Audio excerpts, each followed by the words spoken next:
In the recently started Iran-Israel war, Iran has targeted dozens of military and air bases in Israel. Iran's Revolutionary Guard Corps says it has fired more than 100 missiles at Israel. Prior to this, Iran had also fired missiles at Israel on October 1st and April 13, 2024. A researcher at the Stimson Institute and former director of NATO's arms control program said at the time that Iran's recent attack has changed the situation in the Middle East forever. It is worth noting that the Iranian missile program, which forms the basis for these attacks, has been developing at a remarkable pace for several decades. The Iranian government has so much confidence in this program that, due to the missile's ability to accurately hit targets, they are referred to as pointers accuracy. That's why this missile program has become a serious issue not only for the Western world and Israel, but also for several Arab countries in the Middle East. But the biggest question is, what exactly is this missile program? What types of missiles does Iran possess, and what is their range? And despite all the sanctions, how did the Iranian missile program become so advanced? How did Iran manage to develop missiles that can reach Israel in just 400 seconds, despite all the international sanctions? According to the American organization, the Peace Institute, Iran has the largest and most diverse stockpile of ballistic missiles in the Middle East. At the same time, Iran is the only country in the region that does not possess nuclear weapons, but there are only a few countries in the world that have the capability to independently develop ballistic missiles using this technology. Despite facing severe international sanctions over the past 2 decades, Iran not only acquired this technology but also developed ballistic missiles. In 2006, the United Nations Security Council passed a resolution that imposed a ban on the sale of any kind of nuclear technology or material to Iran. This also included equipment that, in addition to other uses, could be utilized for military purposes. Just 3 months later, the United Nations Security Council passed another resolution that imposed a complete ban on the trade of conventional weapons or arms with Iran, which also included military technology. Under the sanctions imposed by this resolution, not only Iran's nuclear program, but also its ballistic missile program was affected. In such circumstances, it was no longer easy for Iran to purchase weapons even from countries like Russia and China, from whom it had been buying equipment since the time of the Iran-Iraq War. In July 2015, after the conclusion of the Joint Comprehensive Plan of Action Agreement between Iran and 6 world powers, and then the approval of Resolution 2231, all United Nations Security Council sanctions against Iran were lifted. However, a provision known as the trigger snapback mechanism kept the arms embargo in place, under which Iran's missile program was specifically to be monitored for 5 years. This was a tactic to put pressure on Iran and control its missile program.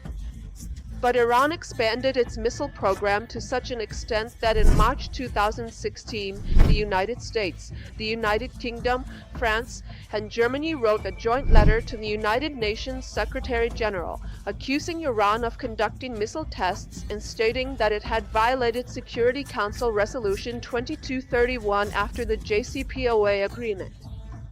Ultimately, in 2020, former U.S. President Donald Trump decided to withdraw from this agreement. One of the reasons for the U.S. withdrawal from the agreement was the lack of mechanisms needed to address the threat posed by Iran's missile program and to inspect and verify this program. At present, Iran produces more than 50 types of rockets, ballistic and cruise missiles, as well as military drones, some of which have even been used in global conflicts like the Russia-Ukraine war. Iran consistently showcases its missiles and presents them as a major achievement in the field of military weapons development. However, the development of its missile program and missile bases, as well as the progress made on them, has remained secret. The Revolutionary Guard claims that they have several missile bases built with special engineering and drilling in the form of tunnels inside rugged mountains. In 2014, for the first time, IRGC Aerospace Commander Amir Ali Hajizadeh spoke about such missile bases that have been built up to 500 meters underground in various provinces of Iran. There is no reliable information available about when the underground missile bases were constructed. Therefore, Mehdi Bakhtiari, the military correspondent for Pars news agency, said in an interview with Al Jazeera that the first underground missile base in western Iran was built in 1984, and that was when Iran's missile program began. An interesting point is that all types of missiles are manufactured in Iran. Iran's armed forces, especially the Revolutionary Guard's aerospace force, produce a wide range of rockets, cruise missiles, and ballistic missiles. Ballistic missiles are a major category among the missiles produced in Iran. A ballistic missile flies at a high altitude and follows a curved trajectory. Its launch involves 3 stages. In the second stage, its speed reaches nearly 24,000 kilometers per hour. Long-range ballistic missiles, after being launched, exit the Earth's atmosphere and, upon re-entering, reach speeds faster than the speed of sound. However, Iran has claimed that its new generation of missiles belongs to the class of hypersonic weapons. Hypersonic refers to weapons that typically travel at speeds 5 to 25 times faster than the speed of sound. For the first time, Iran has introduced the Fata missile as a hypersonic missile in both the ballistic and cruise categories. The Fata hypersonic missile has a range of 1,400 kilometers, and the IRGC has claimed that it is capable of evading and destroying all missile defense systems designed to intercept it. Cruise missiles are fully guided and have the ability to fly at low altitudes, which enables them to evade radar detection. The speed of a cruise missile starts at 800 kilometers per hour. Among these 4 groups of Iranian-made missiles, the primary types are surface-to-surface and surface-to-sea missiles. However, Iran's arsenal also includes missiles for defense systems, some of which are made by Russia and China, while others are developed by the Iranian armed forces themselves, though these are not discussed here. Currently, Iran's missiles have a maximum effective range of between 2 to 2,500 kilometers, and at present, they are not capable of targeting European countries.